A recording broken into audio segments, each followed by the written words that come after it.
में 9 बजने वाले हैं। वक्त हो गया है आपके favourite morning prime time show 9 बज गए का। आपके साथ हूं मैं नेहा बातम। आज खबरों का दिन है क्योंकि किसान आंदोलन के बीच आज प्रधानमंत्री नरेंद्र मोदी करोड़ों अन्नदाता से वर्चुअल संवाद करेंगे। पूरे देश में बीजेपी के मंत्री और सांसद इस दौरान मौजूद रहेंगे। आज पूर्व प्रधानमंत्री अटल बिहारी वाजपेयी की जयंती भी है और इस मौके पर भी कई कार्यक्रमों का आयोजन किया जा रहा है। इन तमाम खबरों पर हमारा फोकस रहेगा, लेकिन खबरों का सिलसिला शुरू करने से पहले हमेशा की तरह बुलेटिन की कुछ झलकियां आपको दिखा देते हैं। क्या पीएम के संवाद से आज मान जाएंगे किसान? ये बड़ा सवाल बना हुआ है क्योंकि आज आंदोलन का 30वां दिन है। किसानों के साथ साध्वी प्राची का दिलचस्प संवाद भी आपको सुनवाएंगे। साथ ही आज अटल बिहारी वाजपेयी की जयंती है, उनकी कविताओं के जरिए करेंगे उन्हें याद। और ठीक आधे घंटे बाद यानी कि सुबह 9:30 बजे 100 शहर 100 खबर।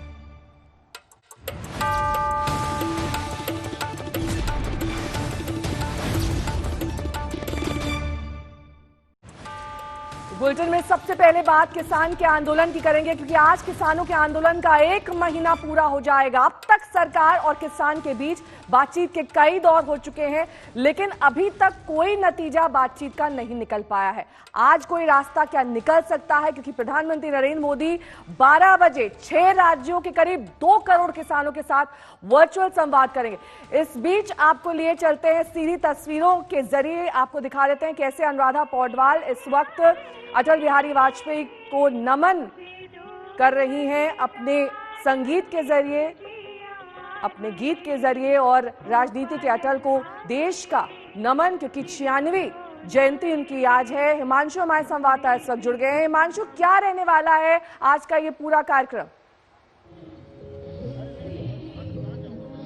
देखिए, बिल्कुल मैं आपको बता दूं नेहा कि यहाँ जो है सदैव अटल स्मृति जो है पूर्व प्रधानमंत्री नरेंद्र मोदी की समाधि स्थल है। और यहाँ देख सकते हैं कि आज पूर्व प्रधानमंत्री अटल बिहारी वाजपेयी की 96वीं जयंती पे जो है खुद राष्ट्रपति रामनाथ कोविंद, प्रधानमंत्री नरेंद्र मोदी, गृह मंत्री अमित शाह, रक्षा मंत्री राजनाथ सिंह, स्पीकर ओम बिरला, निर्मला सीतारमण, पीयूष गोयल, तमाम मंत्री जो है अपने नेता को याद कर रहे हैं, उनको नमन कर रहे हैं। जी हाँ, अटल बिहारी वाजपेयी एक ऐसे नेता थे जिनको न सिर्फ उनकी पार्टी बल्कि विपक्ष के लोग भी बहुत मानते थे और वो विपक्ष में भी बहुत लोकप्रिय थे।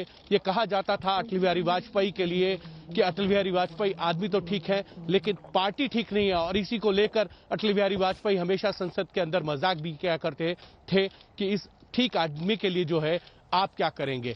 तो इस पर पूरा सदन जो है वो ठहाकों से गूंज पड़ता था। सबसे बड़ी बात यह है कि आज अटल बिहारी वाजपेयी को पूरी पार्टी तो याद कर ही रही है, और जब अटल बिहारी वाजपेयी के लिए आज उनके जन्म दिवस को पूरी पार्टी जो है सुशासन दिवस के रूप में मनाती है। और आज मोदी सरकार की तरफ से जो है प्रधानमंत्री नरेंद्र मोदी अटल बिहारी वाजपेयी को याद करते हुए किसान सम्मान निधि की दूसरी किस्त जो है 18,000 करोड़ रुपए जो है वो 9 करोड़ किसानों को जो है उनके बैंक अकाउंट में सीधे पहुंचाएंगे।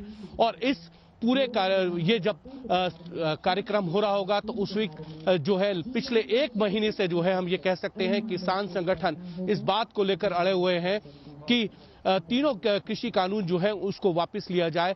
लेकिन प्रधानमंत्री नरेंद्र मोदी जो है पिछले 1 महीने में लगातार जो है अलग अलग मंचों से अलग अलग कार्यक्रमों में ये कह चुके हैं कि जो तीनों कानून हैं कृषि के वो किसानों के लिए जो है वो बहुत ही महत्वपूर्ण है, उनके लिए फायदेमंद है, उनके लिए किसी भी तरीके का नुकसान नहीं है। इन कानूनों को लागू होने से जो है बिचौलिए वो समाप्त हो जाएंगे और जो मुनाफा है वो किसानों को ज्यादा मिलेगा।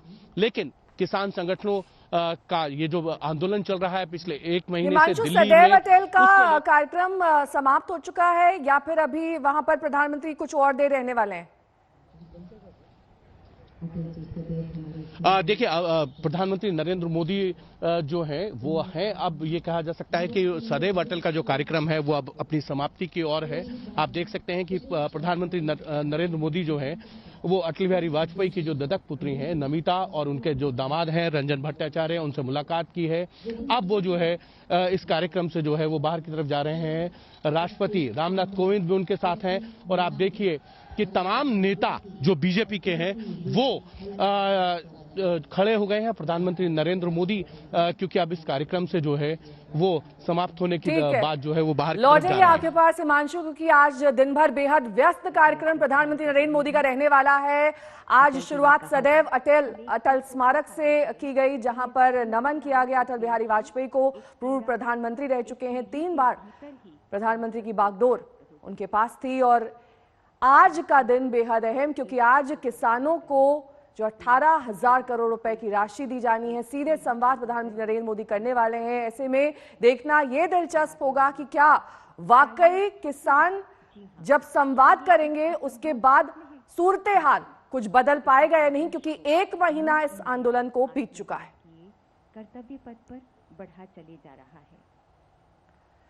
और अब बात किसानों के आंदोलन की करेंगे। आज किसानों के आंदोलन का 1 महीना दरअसल पूरा हो रहा है और अब तक सरकार और किसानों के बीच बात नहीं बन पाई है। कोई भी अभी तक निष्कर्ष नहीं निकल पाया है। बातचीत का कई दौर की बातचीत हो चुकी है, लेकिन क्या आज कोई रास्ता निकल सकता है, यह बड़ा सवाल बना हुआ है। प्रधानमंत्री नरेंद्र मोदी दिन के 12 बजे 6 राज्यों के करीब 2 करोड़ किसानों के साथ वर्चुअल संवाद करने वाले हैं और इस दौरान बीजेपी के तमाम बड़े सांसद, मंत्री, सीएम अलग अलग जगहों पर किसानों के साथ मौजूद रहेंगे। क्या पीएम का ये संवाद आंदोलन करने वाले किसानों को मना पाएगा, इस पर सबकी नजर आज टिकी हुई है। वहीं आपको यह भी बता दें कि आज का जो कार्यक्रम रहने वाला है, 3 बजे प्रेस कॉन्फ्रेंस भी किसान नेता करने वाले हैं। इसके अलावा ये एक बड़ी रणनीति के तहत बीजेपी के तमाम नेता इसमें शामिल होने वाले हैं। किसानों के द्वारा सरकार से संवाद जो है वो किशन गांव दिल्ली में अमित शाह मौजूद रहने वाले हैं। वहीं आपको बता दें कि कई ऐसे सांसद और मंत्री हैं जो आज इस संवाद में शिरकत करेंगे। मटियाला दिल्ली से राजनाथ सिंह मौजूद रहेंगे और ऐसे ही अलग अलग नेता हम आपको दिखा रहे हैं बीजेपी के, जो आज इस संवाद में शामिल होने वाले हैं। रंजीत नगर से निर्मला सीतारमण रहेंगी, हरदीपुरी महावीर नगर से रहेंगे और डॉक्टर हर्षवर्धन कमला नगर की कमान संभालेंगे। साथ ही योगी आदित्यनाथ मोहनलालगंज लखनऊ का वो इलाका जहां से जुड़ेंगे। प्रकाश जावड़ेकर चेन्नई से जुड़ेंगे। यानी कि देश के अलग अलग राज्यों का यहां पर ख्याल रखा गया है ताकि पूरे देश से किसान इस संवाद में जुड़ सके। स्मृति ईरानी अमेठी में मौजूद रहेंगी अपने संसदीय क्षेत्र में। शिवराज सिंह चौहान होशंगाबाद एमपी से जुड़ेंगे। वहीं ये ध्यान में रखा जाएगा कि सीधे तौर पर जो भी किसानों का सवाल है उनका जवाब यहां पर प्रधानमंत्री दे सके। क्या है ये किसान सम्मान निधि योजना, ये आपको दिखा देते हैं। किसानों के खाते में 4 महीने में 2,000 रुपए डाले जाएंगे। उसके अलावा 1 साल में एक किसान को कुल 6,000 रुपए मिलेंगे। यानी कि कुल मिलाकर 6,000 रुपए की राशि उनके बैंक अकाउंट में ट्रांसफर की जाएगी। 1 दिसंबर 2018 को लागू हुई थी ये पीएम किसान योजना, जिसे अब 2 साल पूरे हो चुके हैं। पैसा सीधे किसानों के बैंक खातों में ट्रांसफर किया जाता है ताकि उन्हें सीधे तौर पर इसका फायदा मिल सके। वहीं पैसा जब किसानों के पास पहुंचता है तो यह सुनिश्चित किया जाता है कि किसान को ही यह पैसा दिया जा सके। तो आज 12 बजे वर्चुअल संवाद प्रधानमंत्री नरेंद्र मोदी का शुरू होना है और ऐसे में तमाम तैयारियां कर ली गई हैं। यह सुनिश्चित किया जा रहा है कि सरकार एक तरीके से जो डायलॉग अभी तक कर रही थी, जिसका कोई परिणाम नहीं निकला है, उसे आगे बढ़ाया जा सके। 9 राज्यों के किसान इस वर्चुअल संवाद में जुड़ेंगे। तो मोदी सरकार की ये योजना है कि आज का दिन किसी परिणाम के रूप में सामने आए, क्योंकि अभी तक 6 दौर की वार्ता हो चुकी है। कृषि मंत्री भी अलग अलग स्तर पर वार्ता कर चुके हैं। किसान संगठनों के नेता भी इन वार्ता में शामिल हो चुके हैं, लेकिन तीनों बिल की वापसी से कम की मांग पर अड़े हुए हैं किसान। तो 3 तस्वीरें आपके सामने हैं, सिंघू बॉर्डर, गाजीपुर बॉर्डर, टिकरी बॉर्डर की, जहां पर पिछले 30 दिन से किसान जमे हुए हैं। लगातार ये मांग किसानों की ओर से की जा रही है कि जिस तरीके से अभी तक संवाद किया जा रहा है उससे वो संतुष्ट नहीं है। ऐसे में अब प्रधानमंत्री मोर्चा संभालेंगे आज। हालांकि पहले भी 2 बार प्रधानमंत्री ये कोशिश कर चुके हैं। हमने देखा था मध्य प्रदेश के किसानों से प्रधानमंत्री नरेंद्र मोदी ने बात की थी, लेकिन आज 7 राज्यों के किसानों के साथ प्रधानमंत्री सीधे तौर पर जुड़ेंगे। सिंघू बॉर्डर से जितेंद्र बहादुर सिंह हमारे संवाददाता जुड़ गए हैं, वहीं गाजीपुर बॉर्डर से कुमार कुणाल जुड़ गए हैं। सिंघू बॉर्डर का सबसे पहले रुख करेंगे। जितेंद्र, आज जो वर्चुअल संवाद होने वाला है उस पर सबकी नजर टिकी हुई है। किसान नेता किस तरीके से संवाद को देख रहे हैं? क्या वाकई उन्हें ये अब भी लगता है कि सरकार महज खाना पूर्ति कर रही है और जो 3 बिल की वापसी की मांग है वही पूरी होगी तभी वो मानेंगे, इसके अलावा और कुछ उससे कम पर नहीं मानेंगे? बिल्कुल नेहा, प्रधानमंत्री 12 बजे के आसपास वर्चुअल उन किसानों से बातचीत करेंगे। करीब 2 करोड़ किसान हैं, इनसे सीधे जुड़ेंगे। प्रधानमंत्री इससे पहले भी किसानों से ये बोल चुके हैं कि ये तीनों जो कानून है वो उनके फायदे के लिए बनाए जा रहे हैं और इससे किसी भी तरीके से किसानों का नुकसान नहीं होगा। वहीं अगर किसानों की बात करें तो आज किसानों की भी बैठक 2 बजे सिंघू बॉर्डर पर होनी है और इस बैठक में तमाम चीजें तय की जाएंगी, क्योंकि सरकार की तरफ से पिछले 5 दिनों में दूसरा पत्र इन किसानों को लिखा गया है और संयुक्त किसान मोर्चा इस दूसरे पत्र पर एक बैठक करके ये तय करेगा कि आखिर सरकार को जवाब क्या देना है, क्योंकि सरकार की तरफ से बातचीत का प्रस्ताव दिया गया और ये कहा गया है कि कुछ ऐसे मुद्दे हैं जिस पर जो किसान संगठन है उनको लिख करके देना पड़ेगा कि वो किस तरीके की बातचीत इसमें करना चाहते हैं। वहीं किसान संगठनों का ये कहना है कि वो अब एजेंडे पर ही बातचीत करेंगे, यानी सरकार उनको बताए कि वो किन एजेंडों पर उनसे बातचीत करना चाहती है।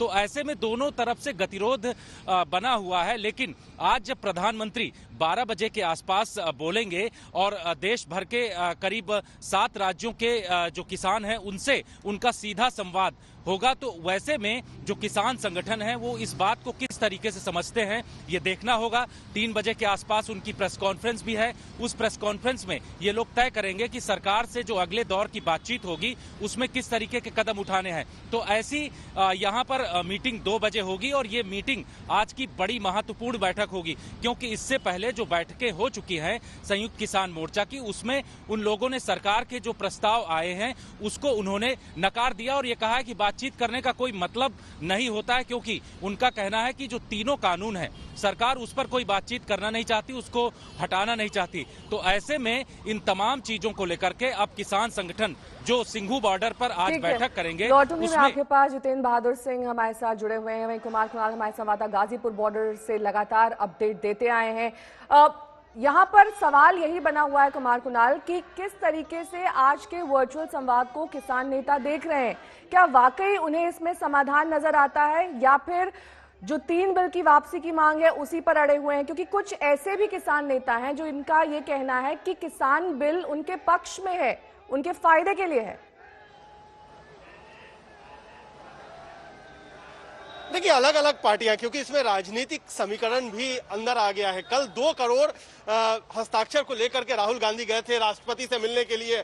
आज कहा जा रहा है बीजेपी की तरफ से कि 2 करोड़ लोगों से 2 करोड़ किसानों से संवाद करेंगे। तो ये नंबर जो है ना, ये खेल बहुत चल रहा है दोनों तरफ से, लेकिन किसानों की बिल्कुल अलग मांग है। किसान कहते हैं कि वो उनके हित में नहीं है बिल, चाहे आप कितनी भी बात कर लें, जब तक जो बॉर्डर पे किसान डटे हुए हैं उनसे जब तक डायरेक्ट बात नहीं करती है सरकार, तब तक इन सारी चीजों का कोई मतलब नहीं है। आज प्रधानमंत्री बात करने वाले किसानों से, आपको लगता है कि कुछ मतलब की बात करेंगे? बस जी, वो तो उनकी इच्छा ही है, आगे मतलब की बात कर ले। हम तो कोई ये थोड़ा है कोई हम संघर्ष से आ रहे हैं, हम तो ये चाह रहे हैं समस्या का समाधान हो जाए, प्रधानमंत्री जी खुद ही कर दें आग।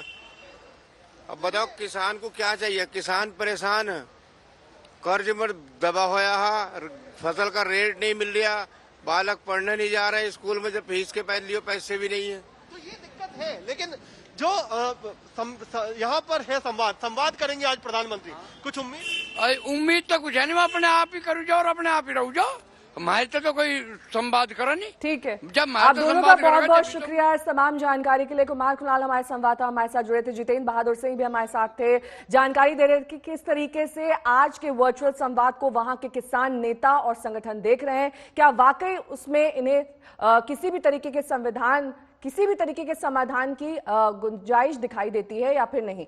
बहरहाल बात करेंगे, सरकार और बीजेपी किसानों तक पहुंचने की कोशिश कर रही है। इस दिशा में साध्वी प्राची भी कानून के समर्थन में किसानों को मनाने सामने आई। लखीमपुर खीरी में गन्ना बेचने जा रहे किसान के ट्रैक्टर पर चढ़कर कानून के बारे में किसानों को समझाया गया। न चल रहा है, आप फिरने पे क्यों नहीं गए?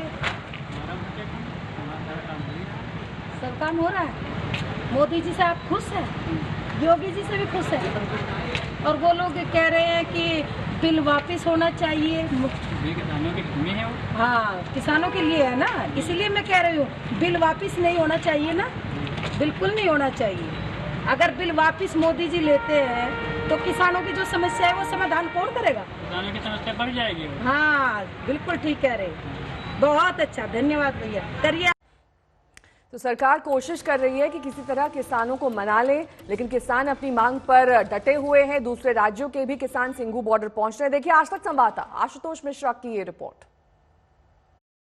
ये रजाइयां हैं, कंबल हैं, गर्म कपड़े हैं और पंजाब के हर इलाके में, हर सड़कों पर आपको ऐसी तस्वीर दिखेगी जब इस तरह की गाड़ियों में क्या युवा, क्या बुजुर्ग किसान राजधानी की ओर कूच कर रहे हैं।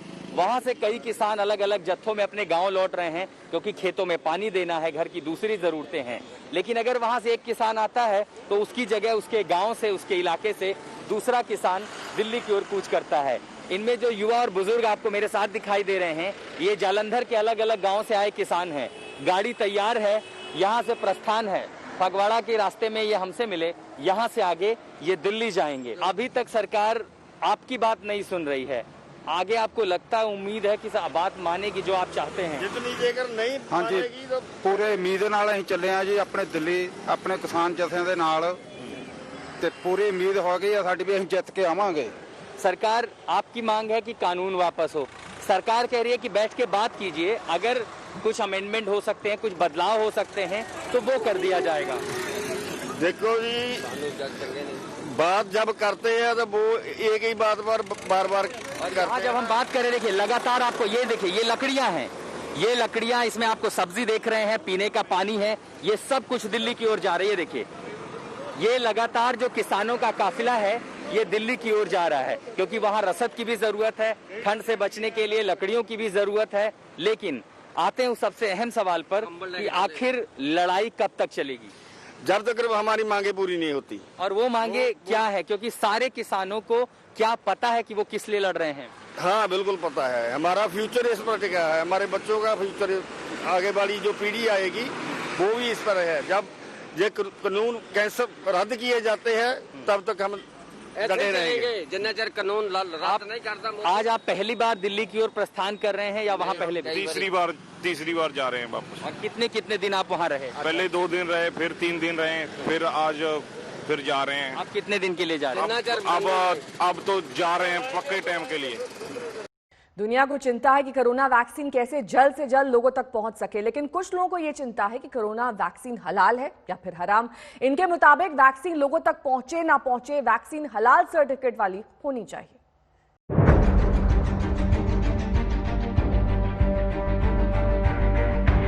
सुअर जो जिसको हम खिंजीर कहते हैं, उसका जिस्म का कोई जुज़ भी, चाहे उसका खून हो, उसकी चर्बी हो, उसकी हड्डी हो या उसका गोश्त हो, अगर उसमें शामिल है तो सुअर मुसलमानों के नजदीक हराम है, हराम है, हराम है।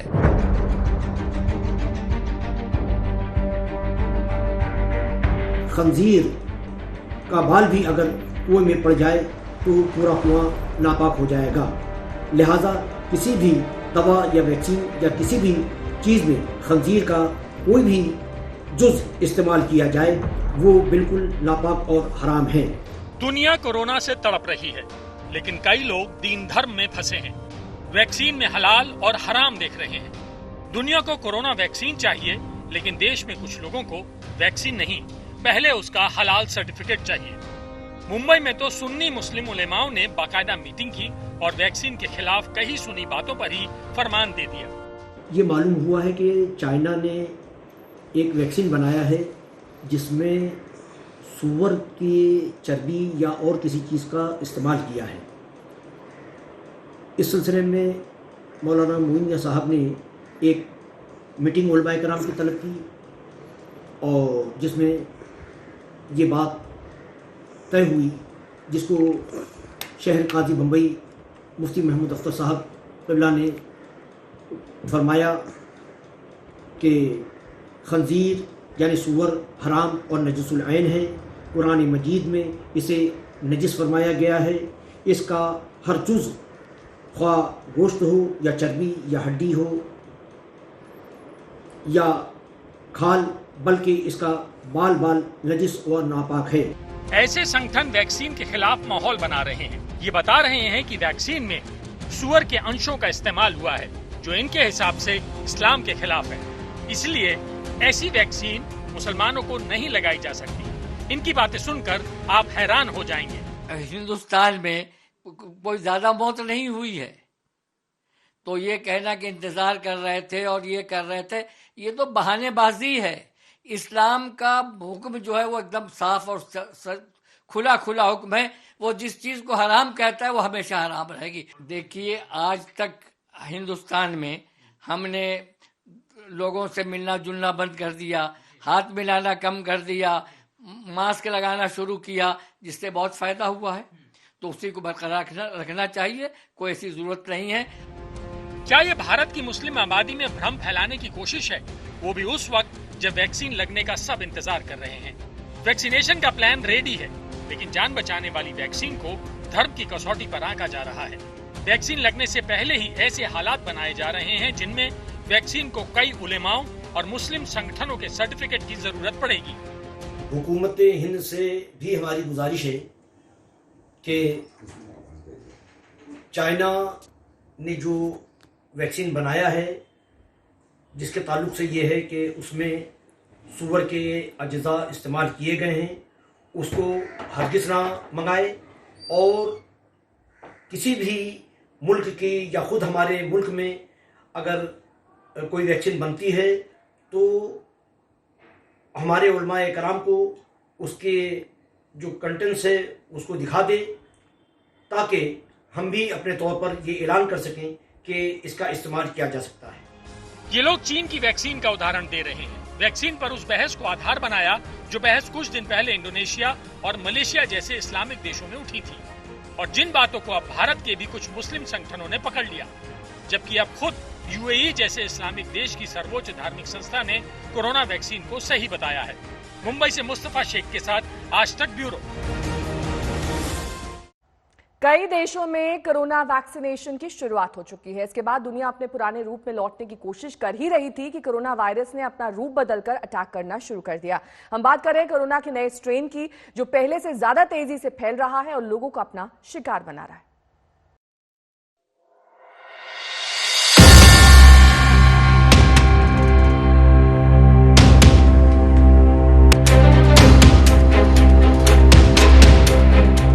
कोरोना वायरस के नए स्ट्रेन ने ब्रिटेन को इतना स्ट्रेस दिया कि क्रिसमस के मौके पर लंदन वीरान और सुनसान हो गया। नया स्ट्रेन पुराने वाले से 70% से ज्यादा आक्रामक है, जिसका असर ब्रिटेन में कोरोना केसेस के आंकड़े भी बयान कर रहे हैं। 23 दिसंबर को ब्रिटेन में 24 घंटे में 39,237 नए केस आए, जो एक दिन में आए सबसे ज्यादा नए केस हैं।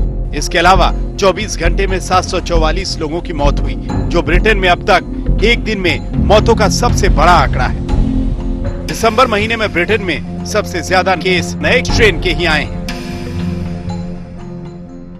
We've seen case rates rise in some of the places close to. हम देख रहे हैं कि उन जगहों पर केस ज्यादा आ रहे हैं जहां प्रतिबंध लगे हैं, जैसे ईस्ट एंग्लिया, जहां कोविड वायरस के नए वेरिएंट का इन्फेक्शन है, वहां केस तेजी से बढ़ रहे हैं। Rates rise sharply.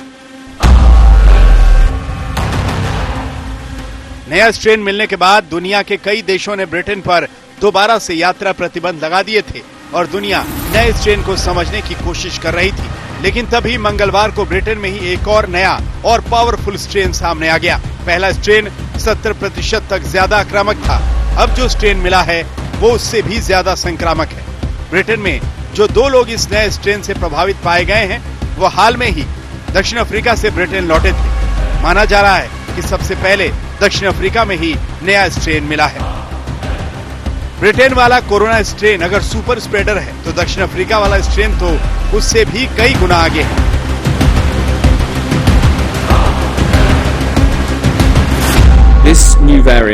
वायरस का नया वेरिएंट ज्यादा चिंताजनक है क्योंकि ये ज्यादा संक्रामक है। पहले वायरस का जो नया म्यूटेशन ब्रिटेन में मिला था, ये उससे अलग वेरिएंट है। इन दोनों नए स्ट्रेन के बारे में अभी तक जो जानकारी सामने आई है उसके मुताबिक दोनों स्ट्रेन में N51Y नाम का म्यूटेशन यानी रूपांतरण हुआ है जो शरीर की कोशिकाओं को प्रभावित करता है। दक्षिण अफ्रीका में मिला नया स्ट्रेन ब्रिटेन में मिले नए स्ट्रेन से मिलता जुलता है। दक्षिण अफ्रीका में मिला स्ट्रेन कितना संक्रामक है ये पता नहीं लगा है, लेकिन ये ब्रिटेन में मिले स्ट्रेन से ज्यादा संक्रामक है। दोनों स्ट्रेन पुराने स्ट्रेन से ज्यादा संक्रामक है, जिसकी वजह से युवा और स्वस्थ लोग भी बुरी तरह बीमार पड़ रहे हैं। कोरोना वायरस का नया स्ट्रेन आने से दक्षिण अफ्रीका में भी अब कोरोना तेजी से फैलने लगा है। देश के कई हिस्सों को इसने बुरी तरह से अपनी चपेट में ले लिया है। जो ब्रिटेन में वायरस का वेरिएंट मिला है वो साउथ अफ्रीका के वेरिएंट से काफी अलग है। ये अलग म्यूटेशन वाला है। ये दोनों म्यूटेशन काफी संक्रामक हैं। यूके के वेरिएंट के बारे में हम ज्यादा गहराई से अध्ययन कर रहे हैं, लेकिन साउथ अफ्रीकन वेरिएंट के बारे में अभी हम परीक्षण कर रहे हैं।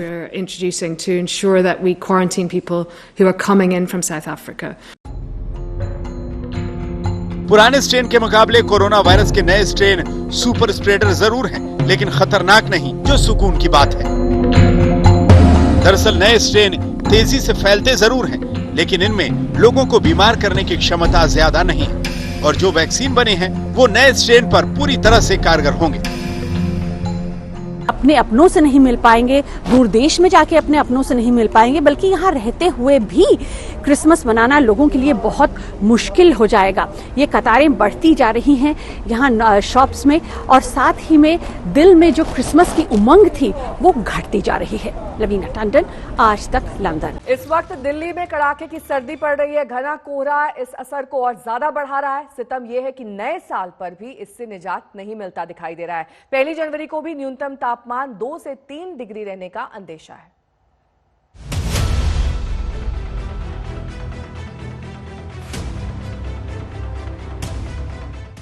दिल वालों की दिल्ली का दिल सहमा भले नहीं है, लेकिन सिकुड़ा हुआ जरूर है। सर्दी की चादर में लिपटी दिल्ली मानो आपसे पूछ रही है कि पहचान मैं कौन। सितम सिर्फ सर्दी का रहता तो भी चलता, यहाँ तो कोहरे ने भी कोहरा मचा रखा है।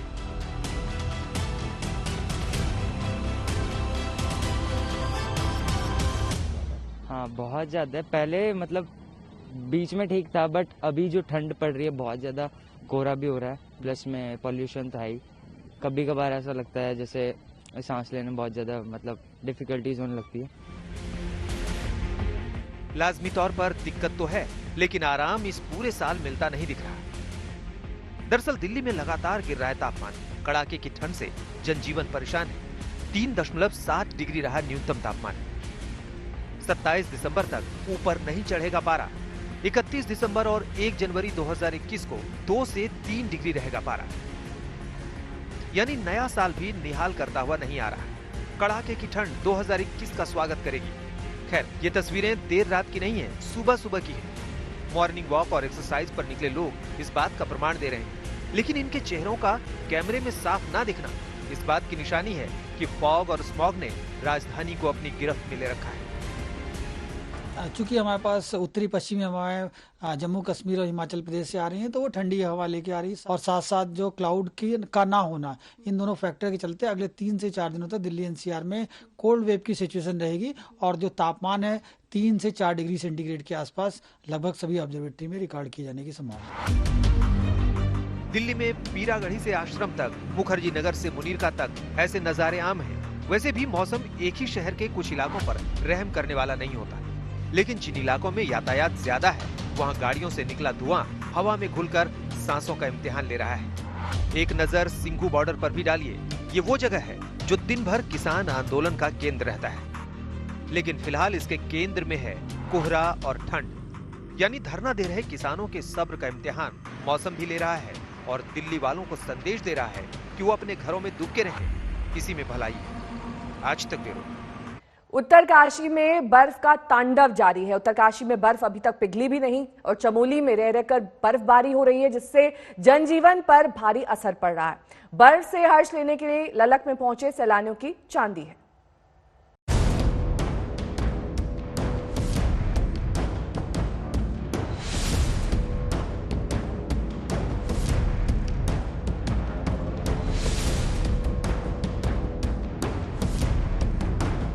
उत्तराखंड का उत्तरकाशी, आस्था से ओत-प्रोत रहने वाला ये नगर बर्फ से ओत-प्रोत है।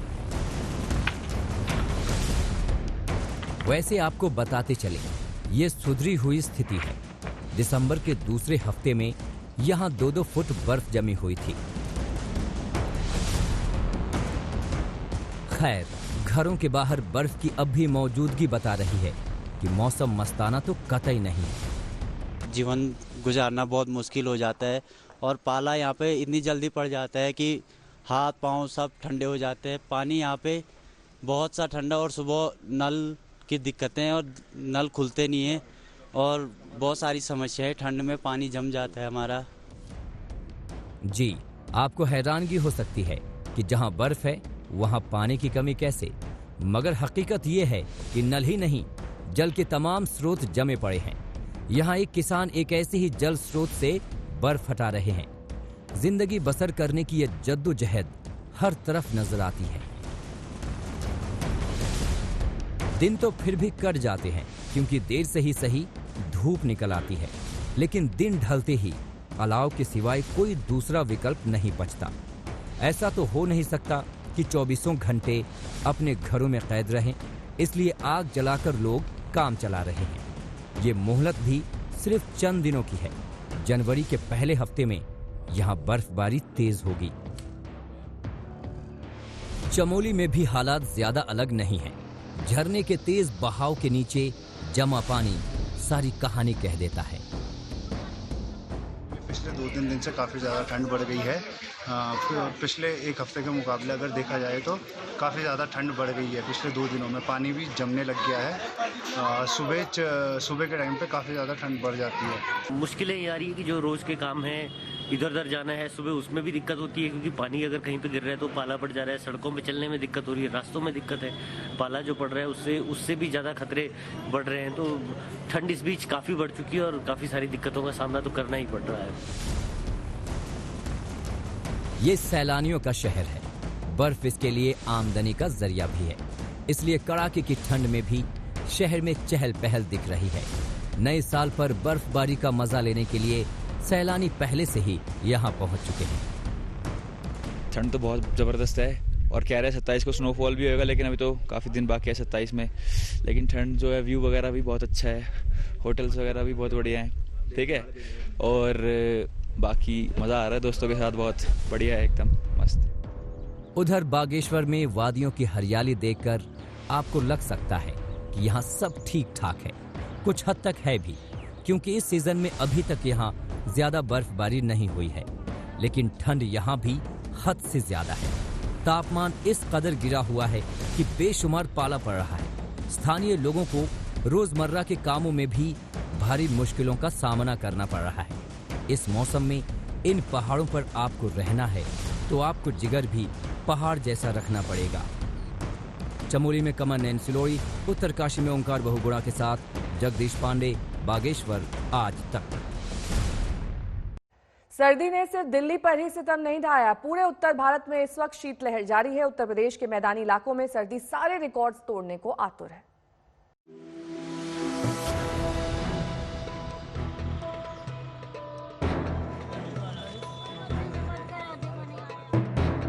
उत्तर प्रदेश में सर्दी का सितम। नए साल पर भी मौसम नहीं करेगा रहम। सर्दी में जकड़ा गंगा जमुना के संगम पर शहर प्रयागराज। जी हां, प्रयागराज पर फिलहाल प्रचंड ठंड राज कर रही है। गर्म कपड़े में लिपटे होना भी ठंड से बचने की गारंटी नहीं बन पा रहा है। शहर प्रशासन जगह जगह अलाव की व्यवस्था कर रहा है ताकि शीतलहर से किसी के प्राणों पर संकट ना आ जाए। ये इंतजाम अपनी जगह है, लेकिन मौसम की मार अपनी जगह। लेकिन यहाँ गलन बहुत ज़्यादा है, बहुत ज़्यादा सर्दी है, छोटा सा बच्चा है, बहुत ज़्यादा परेशान है। ठंडी बहुत ज़्यादा ठंड है। मतलब 2-3 घंटे हो गए हमको, सुबह 4 बजे से यहाँ उतरे हैं। कोई यहाँ साधन नहीं दिख रहा है, कोई सुविधा नहीं है। बाकी ठंड बहुत ज़्यादा है यहाँ। हाँ, ये सही है कि सर्दी का मौसम है तो सर्दी लगेगी ही, बचने के इंतजाम करने ही होंगे। स्थानीय लोग तो ऐसा करते भी हैं, लेकिन जिन लोगों को इस शहर में किसी काम से आना पड़ रहा है, उन पर मानो शामत टूट रही है। दिल्ली से आ रहे हैं, दिल्ली से काफ़ी ज़्यादा यहाँ ठंड महसूस हो रही है। गलन भी है और कोहरा भी आज रात में देखने को मिला है यहाँ पे ट्रेन में आते टाइम। दिल्ली से ज्यादा ठंड प्रयागराज में होने की एक वजह संगम भी है।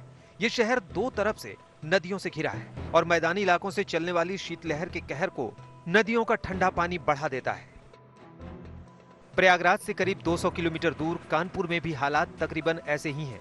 आप देख सकते हैं कि मुसाफिर खुद को किस तरह गर्म कपड़ों में ढके हुए हैं। कोहरे ने भी ऐसा कोहराम मचा रखा है कि सूरज का रंग ही मानो बदल गया है।